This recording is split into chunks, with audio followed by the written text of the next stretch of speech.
Gurudev, à Prabhupada, toute la filiation spirituelle et à tous les Vaishnavas ici aujourd'hui.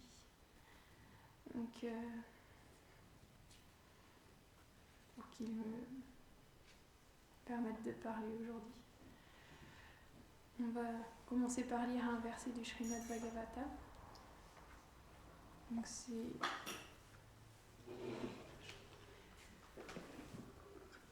Om Namo Bhagavate Vasudevaya. Om Namo Bhagavate Vasudevaya. Om Namo Bhagavate Vasudevaya. Om Namo Bhagavate Vasudevaya. Om Namo Bhagavate Vasudevaya. Om Namo Bhagavate Vasudevaya. Chapitre 3, verset 5. Les différents avatars, c'est page 95.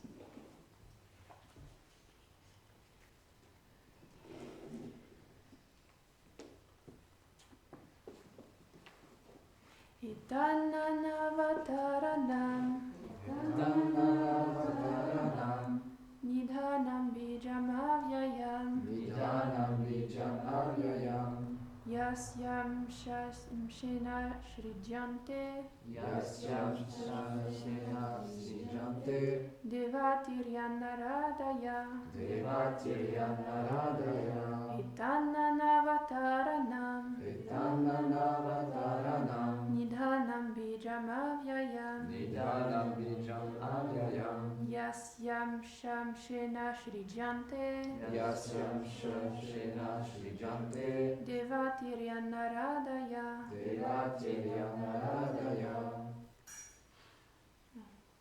Traduction.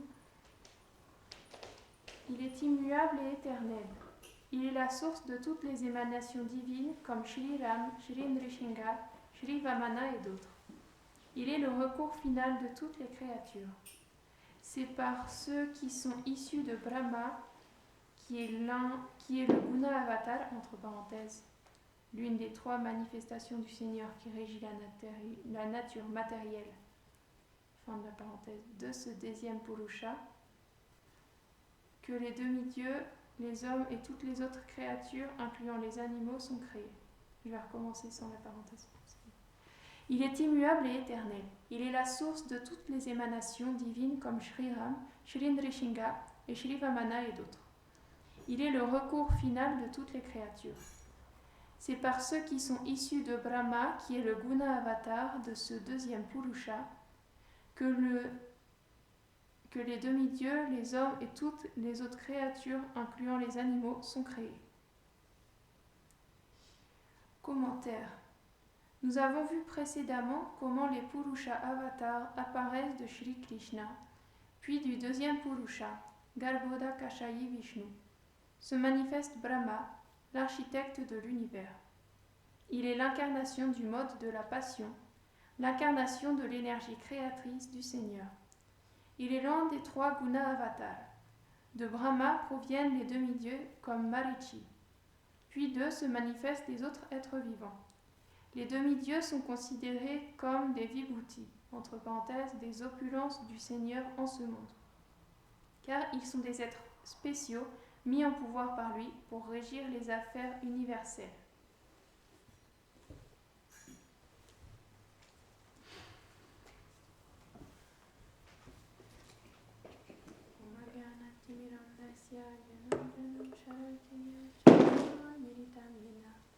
Tasmai Shri Gurave Namaha. Namo Mahavadanyaya Krishna Prima Pradayate Krishnaya Krishna Chaitanya Namni Shri Namaha.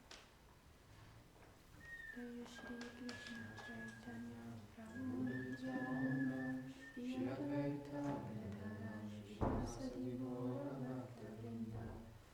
Hare Krishna Krishna Krishna Hare Hare, Hare Ramo Ramo Ramo Hare Hare. Vrindaye Tulasi Deviaye Priyaye Keshavasya Cha Krishna Bhakti Pradidevi Satyavati Namo Namaha Panchakalpa Tarubhyascha Kripa Sindhubhya Eva Cha Patitanam Pavanebhyo Vaishnavebhyo Namo Namaha Namo Vishnupadaya Krishna Prishtaya Bhutale Srimate Bhaktivedanta Swami Niti Namine Namaste Saraswati Deve Gauravani Pracharine Nirvishesha Shunyavadi Paschatya Rishatarine. Alors, ça tombe bien parce que dans ce verset on parle de Ramachandra. On va parler de Ramachandra aujourd'hui. On parle aussi de Brahma qui va apparaître aussi aujourd'hui. Et donc ça introduit bien que je voulais raconter. On va parler de la naissance de Hanuman en particulier et de ce qui s'est passé avant sa naissance. Et déjà, avant de parler de sa naissance, il faut savoir que Hanuman, c'est vraiment un être très particulier. Dans le Vaishnavisme, la particularité, c'est que on n'invente pas, on suit simplement dans les traces des grands saints qui sont venus avant nous. Et de cette manière, il y a plein de grands saints qui ont montré différents exemples, et notamment dans les différents angas de la dévotion, c'est-à-dire, par exemple, Parikshit, il représentait la perfection dans l'écoute des gloires de Krishna. Shukadev dans le chant des gloires, dans Kirtanam, parce qu'il a parlé, il a dit tout Srimad Bhagavatam, donc dans les paroles.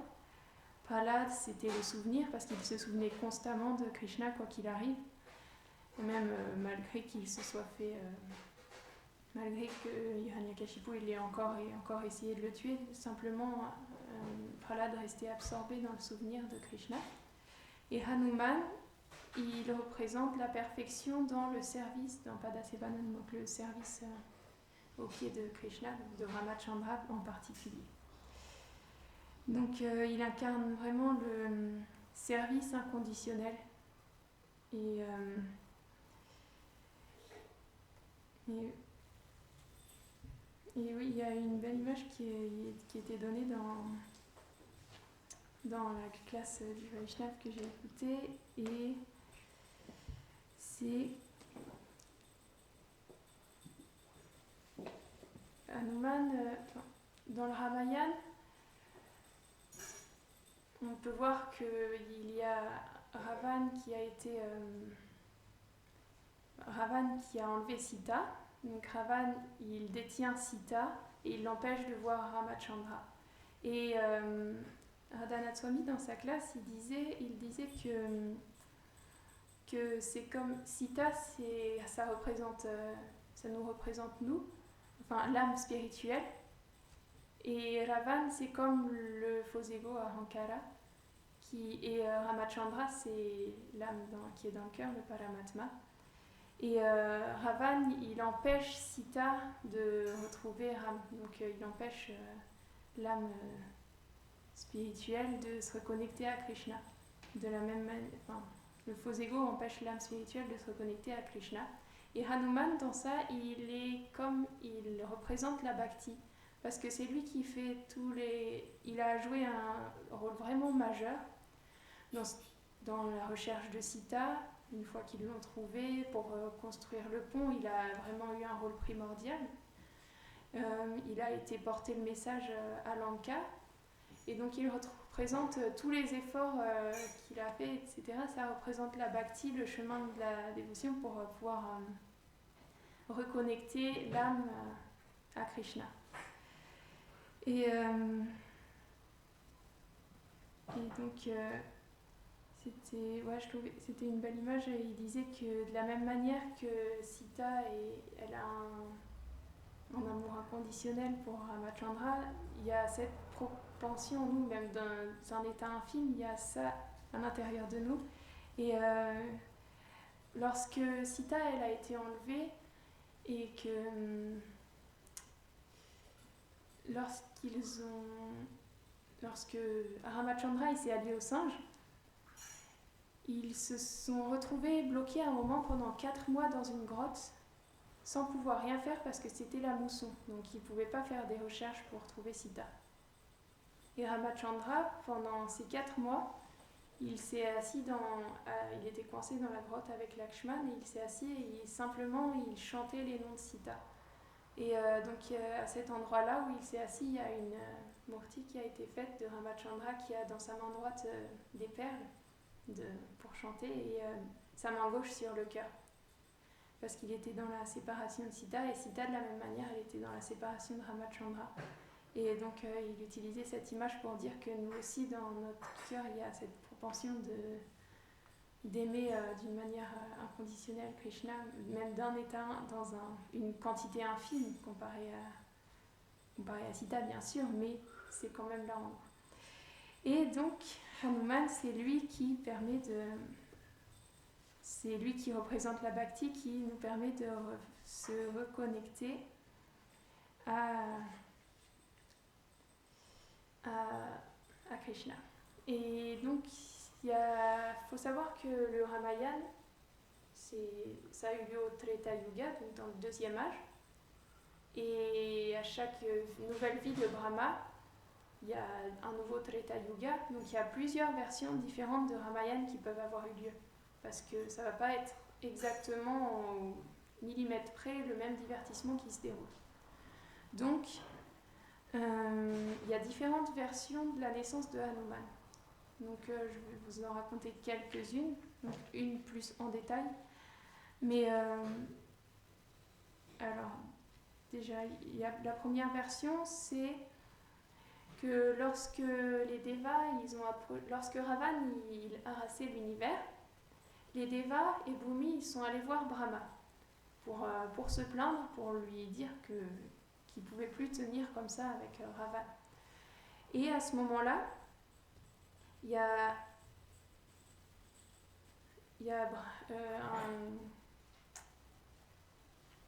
Vishnu qui a dit qu'il allait descendre, et donc il a dit à tous les Devas qu'il descendrait aussi. Et à ce moment-là, il y a Dasharatha qui a fait son grand sacrifice.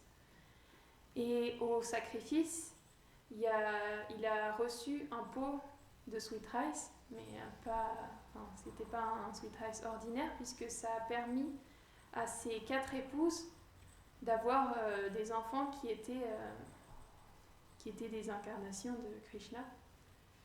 Et donc, lorsqu'il a donné le pot de sweet rice à ses épouses, il y a Vayu qui est venu sous la forme d'un grand oiseau et qui en a volé une partie. Et il a volé jusqu'à... Non, il s'en est allé avec cette part de nectar qui était destinée à avoir un enfant. Et en attendant, il y avait Anjana. Donc Anjana, c'était une Vanara, donc le peuple des singes, enfin des singes, pas ordinaires, des singes quand même. Et elle adorait Shiva pour avoir un enfant. Et lorsqu'elle adorait Shiva pour avoir un enfant, à ce moment-là, il y a Vayu, sous la forme de ce grand oiseau, qui est venu et qui lui a passé le sweet rice pour qu'elle ait un enfant. Donc ça, c'est une première version de la manière dont Hanuman a été engendré. Après, il y a une deuxième version. Ça a à voir avec le Mohini Murti. Donc Mohini, c'est lorsqu'il y a eu le grand barattage de l'océan, pour récupérer le nectar, il y a les Devas et les Asuras qui se sont alliés et qui ont commencé à barater l'océan pour obtenir le nectar. Donc il y a toutes sortes de choses merveilleuses qui sont sorties. Il y a aussi eu le poison que Shiva est venu boire, mais tout à la fin, il y a Dhanvantari qui est venu avec le pot de nectar. Et les Asuras, ils se battaient pour l'avoir. Et les Devas, il ne fallait pas que les Asuras l'aient, parce que le nectar, ça permettait d'être immortel, donc c'était pas possible que les Asuras l'aient. Et à ce moment-là, il y a Vishnu qui a pris la forme de Mohini Murti pour captiver tous les Asuras. Donc les Asuras, ils étaient complètement sous le charme de Mohini. Et chacun des Asuras, il était persuadé que Mohini, elle n'avait Dieu que pour lui. Donc, à chaque fois, il lui disait simplement de choisir à qui elle va donner le nectar parce qu'ils étaient sûrs que de toute façon elle voyait que lui, donc ils étaient sûrs de l'avoir. Et finalement, ils lui ont dit bon, fais ce que tu veux, nous on fera ce que tu veux. Et Mohini, elle a passé le nectar au Deva. Et lorsque Shiva, il a entendu parler de cette merveilleuse forme de Mohini Murti, il a voulu aussi avoir le darshan. Et donc il a demandé à Vishnu de lui montrer cette forme. Et donc Vishnu, il a pris la forme de Mohini Murti, mais elle était tellement belle que même Shiva, c'est vraiment pas n'importe qui, et c'est un divertissement que Vishnu a fait aussi, parce que c'était aussi dû à l'attachement que Shiva il a pour Vishnu en tant que son serviteur. Mais à ce moment-là, Shiva il était complètement captivé par Mohini Murti à tel point qu'il s'est mis à la poursuivre. Mohini, elle était en train de jouer avec une balle, et il l'a poursuivie, et Vishnu il est passé, par exemple, il y avait un lieu saint où c'était des grands disciples de Shiva qui étaient en méditation. Donc ils ont vu Mohini Murti passer, ils n'ont rien dit, et puis à ce moment-là, ils étaient en train de se contrôler, et à ce moment-là, ils ont vu Shiva qui passait, qui était complètement captivé par Mohini. Donc il n'y a personne qui comprenait rien de ce qui était en train de se passer. Et finalement, Shiva, il a réussi à toucher Mohini Murti, et à ce moment-là, elle a disparu. Mais lorsqu'il l'a touchée, il a perdu sa semence. Et cette semence, il l'a récupérée. Cette semence, elle n'était pas différente de lui-même. Donc il y avait toute sa puissance, il y avait sa puissance dans sa semence. Et il a donné cette semence aux 7 grands sages qui l'ont donnée à Vayu. Donc Vayu, c'est le Deva qui régit le vent. Et Vayu, il a aussi investi sa puissance dans cette semence. Et à ce moment-là, il y a Anjana qui faisait des austérités pour avoir un fils, pour avoir Shiva pour fils. Et Vayu lui a donné, et elle a eu Hanuman de cette manière. Et enfin, il y a encore une autre réaction. Et c'est lorsque Ravan il a obtenu beaucoup de bénédictions de Shiva. Et c'était un grand dévot de Shiva. Donc Vishnu, ça l'embêtait parce que Shiva c'est un très grand dévot de Vishnu. Donc Vishnu il voulait pas tuer Ravan. Et Shiva il voulait pas non plus le tuer parce que c'était son dévot. Alors, mais ils se sont réunis et c'était plus possible que ça continue comme ça. Alors il a dit que Shiva a dit qu'il apparaîtrait comme, vu que Ravan avait sacrifié ses 10 têtes pour le satisfaire, Shiva a dit qu'il apparaîtrait comme le 11e Rudra en tant que Hanuman pour aider Vishnu à tuer Ravan. Et donc Shiva il était assis en méditation en train de chanter les noms de Ram. Et Parvati elle est venue le voir, elle ne comprenait pas ce qu'il faisait, donc elle lui a demandé mais pourquoi chantes-tu assis les noms de Ram? Qu'est-ce que tu es en train de faire?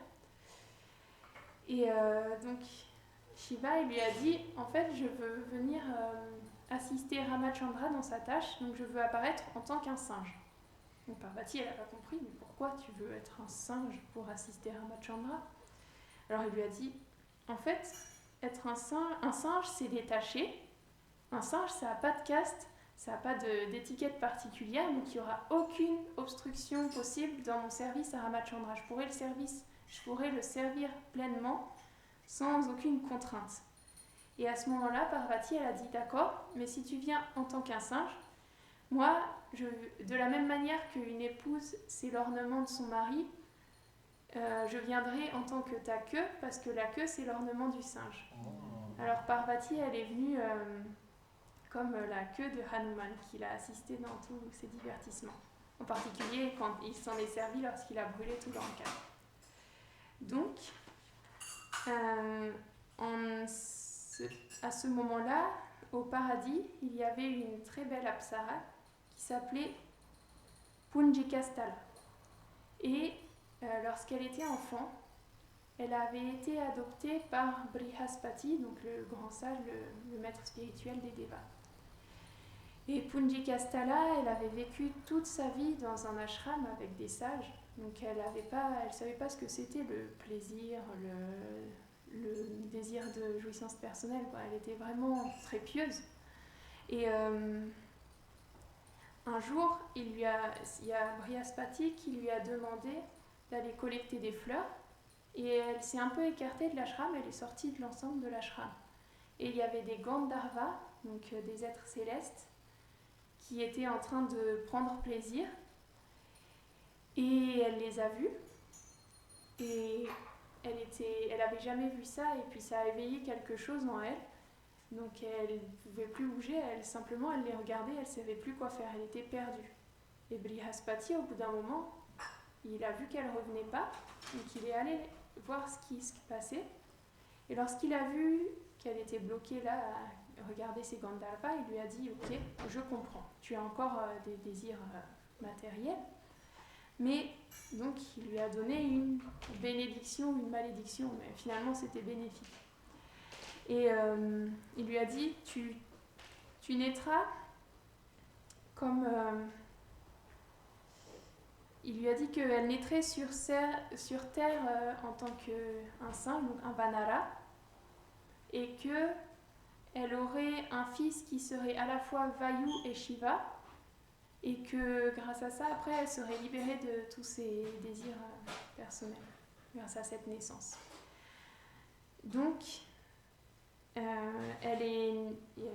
Punjikastala est née comme la fille du roi des Vanara, qui à ce moment-là était Kunjala.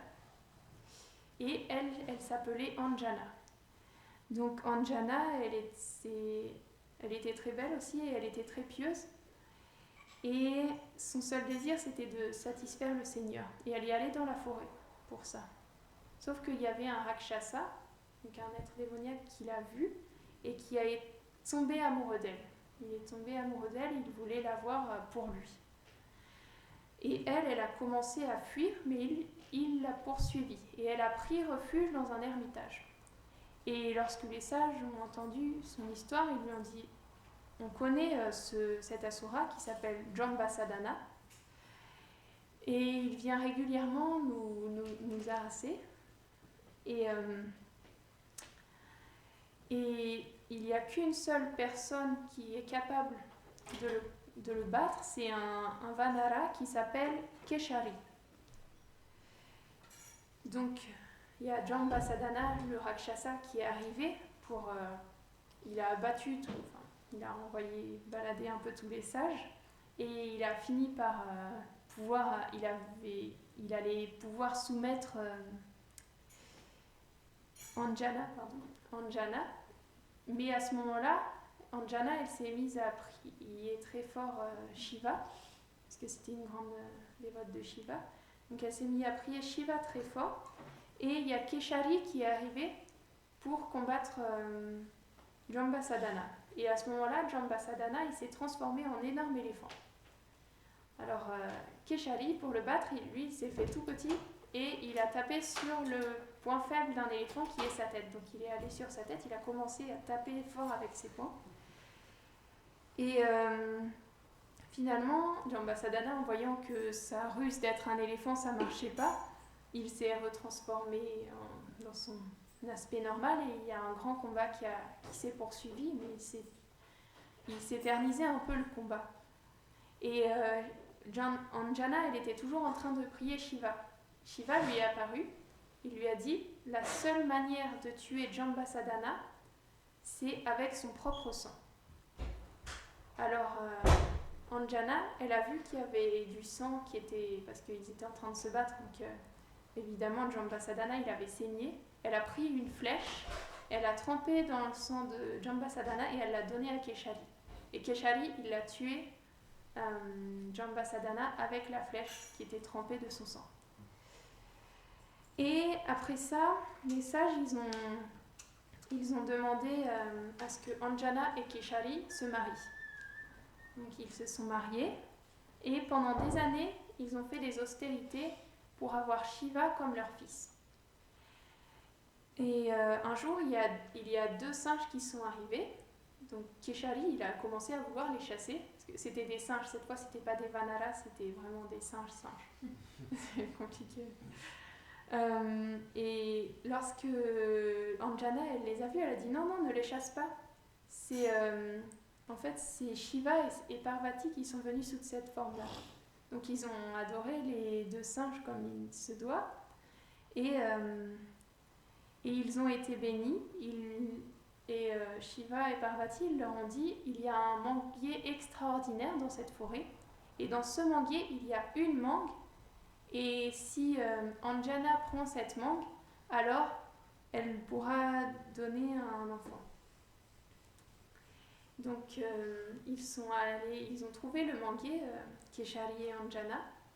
Ils ont fait 7 jours d'austérité sous ce manguier. Et au bout de 7 jours, Vayu est venu et il leur a passé la mangue. Donc il y avait la puissance de Shiva dans cette mangue, puisque c'est Shiva qui avait donné la bénédiction, donc c'était Shiva lui-même qui était venu. Vayu aussi a investi sa puissance dans la mangue, et à son tour, avant de la donner à Anjana, Keshari, il a aussi investi sa puissance dans la mangue. Donc on peut voir que vraiment, Hanuman, c'est vraiment quelqu'un de très très puissant. Et lorsque Bali, qui était devenu roi des Vanaras entre-temps, il a entendu parler de Hanuman, de cet enfant qui était vraiment très puissant, il s'est senti menacé. Parce que Bali, on l'avait dit la dernière fois, mais il était lui-même très puissant et il n'avait pas envie que quelqu'un le surpasse. Alors qu'est-ce qu'il a fait ? Il a fait une flèche qui était fondue à partir de 5 métaux différents, de l'or, de l'argent, du cuivre, du fer et le 5e, j'ai pas compris, mais de 5 métaux différents, et il a tiré cette flèche dans le ventre de Anjana, qui avait Hanuman dans son ventre. Mais sauf que Hanuman, c'était Vayu et Shiva à la fois, donc il ne pouvait pas être tué si facilement. Et la flèche, elle a fondu, et ça s'est transformé en 2 boucles d'oreilles que Hanuman a mis. Donc il est né avec des bijoux.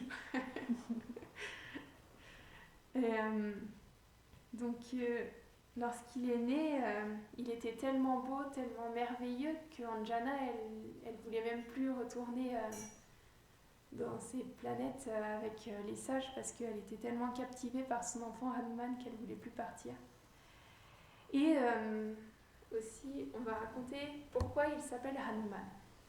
Un jour, Anjana, elle l'avait posé au sol et elle était partie. Sauf que Hanuman, il avait faim. Et à ce moment-là, le soleil se levait. Alors Hanuman, quand il a vu le soleil, il s'est dit « Waouh, quel fruit merveilleux !» Alors qu'est-ce qu'il a fait ? Il a sauté pour attraper le soleil. Et il s'approchait du soleil. Et Vayu, vu que c'est son père aussi, il le protégeait avec le vent. Donc il ne pouvait pas être touché, brûlé par les rayons du soleil. Il s'approchait de plus en plus. Sauf que c'était le jour de l'éclipse. Et Rahu, tous les ans, il a le droit de cacher le soleil, comme de manger le soleil en quelque sorte. Et donc il arrivait, et il y a Hanuman qui arrivait vers le soleil, et quand il a vu Rahu, il s'est dit « Mais qu'est-ce qu'il fait ? Il va prendre le soleil à ma place !» Alors il a changé sa direction, il a commencé à poursuivre Rahu. Et Rahu, quand il a vu Hanuman qui s'avançait vers lui comme ça, il a eu peur, il a commencé à fuir. Et il a dit à Indra « Oh Indra, tu m'as promis que tous les ans je pourrais cacher le soleil, mais là il y a un singe qui est en train de me poursuivre et je peux pas faire ce que tu m'as promis. » Et donc Indra, il est arrivé sur son grand éléphant blanc Airavata. Et Hanuman, il a vu l'éléphant. Et c'était un enfant, Hanuman, donc qu'est-ce qu'il a voulu faire ? Il a voulu jouer avec l'éléphant. Donc il a sauté sur l'éléphant, donc il y avait Indra avec Hanuman qui était derrière lui en train d'essayer de jouer avec Airavata. Et Indra, il ne savait plus quoi faire, alors qu'est-ce qu'il a fait ? Il a envoyé son éclair sur le menton de Hanuman. Et Hanuman, il est tombé inconscient. Et lorsque Vayu, il a vu ça, il était très mécontent parce que Hanuman, il respirait à peine. Alors il a pris Hanuman, il est allé dans une grotte, et il a voulu donner une leçon aux Devatas. Et Vayu, il est en charge de l'air. Il a retiré toute l'air de l'univers. Donc faut imaginer ce que ça fait. C'est pas possible, il n'y a aucune créature qui peut vivre sans air. Donc tout le monde suffoqué. Et les Devatas, ils sont allés voir Brahma, ils lui ont dit « Oh, Vayu, il a bloqué tout l'air, on ne peut plus respirer, c'est intenable, c'est plus possible, il faut faire quelque chose. » Et Brahma, il leur a dit « Oui, mais fallait s'y attendre, vous avez assommé, vous avez presque tué son fils, donc c'est normal qu'il ait fait ça. Mais d'accord, on va aller le voir tous ensemble. » Alors Brahma et tous les Devatas, ils sont allés voir Vayu et Hanuman qui étaient dans la grotte. Et Brahma, il a touché Hanuman et Hanuman, à ce moment-là, il s'est réveillé. Et depuis ce jour-là, on l'appelle Hanuman, qui veut dire celui qui a été blessé au menton. Donc c'est pour ça qu'il s'appelle Hanuman. Et après, pour se faire pardonner, mais aussi parce qu'il savait que Hanuman c'était un grand dévot et qu'il serait amené à servir Ramachandra dans sa tâche dans l'avenir, les Devas, ils ont tous donné une bénédiction à Hanuman. Donc Indra, il a dit que tous ses membres, ils seraient plus forts que l'éclair. Agni, il a dit, qui est le Deva du feu, il a dit qu'il ne serait pas blessé par le feu. Donc c'est marrant parce qu'on peut faire le lien avec le moment où il a brûlé Lanka. Il avait la queue qui était en feu, mais il ne sentait rien. En fait, c'est grâce à la bénédiction de Agni. Surya, il a béni d'avoir 1/100 de son éclat. Donc Surya, c'est le soleil, donc c'est déjà pas mal. 1/100. Et il l'a dit qu'il l'instruirait. Lorsqu'il serait en âge, il lui donnerait toute sa connaissance. Brahma, il lui a dit que rien ni personne ne le tuerait et que tant qu'il vivrait, Hanuman vivrait aussi. Donc ça veut dire que Hanuman, il est encore quelque part aujourd'hui. Wow. Je ne sais pas où, mais il est encore là. Et Mahavishnu, il lui a dit qu'il serait le plus grand de tous les dévots. Et Kala, il l'a béni que le temps, il ne pourrait pas le surpasser. Donc Hanuman, c'était un enfant vraiment extrêmement puissant, sauf que c'était un enfant, donc il aimait bien être un peu malicieux. Il faisait des bêtises. Et il y avait des sages qui se baignaient dans la rivière. Après ça, lorsque tous les Devas sont partis, il a continué sa vie. Et il y avait des sages dans la rivière et Hanuman, à chaque fois, il leur sautait sur le dos, il détruisait leurs vêtements, c'était des vêtements en écorce, donc voilà, il les mettait en pièces et il allait dans l'eau et puis il prenait de l'eau dans sa bouche et il leur crachait dessus. Donc les sages, ils en avaient marre. Alors ils se sont réunis, ils se sont dit ok, on va le maudire en quelque sorte ensemble. Ils ont fait qu'ils ne se souviennent plus de toutes ces bénédictions et le jour où quelqu'un lui rappellerait, il s'en souviendrait. Et finalement, pendant des années et des années, il ne s'en est pas souvenu. Et il continuait d'être avec les sages, mais il était devenu très très serviable avec eux, et qu'il avait tout oublié, et les sages, ils n'oubliaient pas de ne pas lui dire. Parce que sinon, c'était pas bon pour eux. Et donc, des années plus tard, c'est lorsqu'il a fallu sauter jusqu'à l'île de Lanka, Jambavan, il lui a rappelé tous ses pouvoirs, parce que lui seul était capable de faire le pont entre le continent et l'île de Ravan pour pouvoir aller voir Sita. Il n'y avait personne d'autre qui pouvait le faire et Jambavan l'a rappelé à Hanuman parce qu'il fallait qu'il lui rappelle qu'il était capable de le faire en fait. Et c'est à ce moment-là, donc des années et des années plus tard, qu'il s'en est souvenu. Et donc voilà, c'est un peu les gloires que je voulais partager sur Hanuman aujourd'hui. Hanuman qui représente la Bhakti et qui est oui. Il concluait, Radhanath Swami dans sa classe, il concluait en disant que que la bhakti c'est aussi la plus grande compassion, parce que la plus grande compassion c'est de relier tous les êtres à Krishna, et de cette manière Hanuman il a relié Sita à Ramachandra. Et donc toute gloire à Shri Hanuman.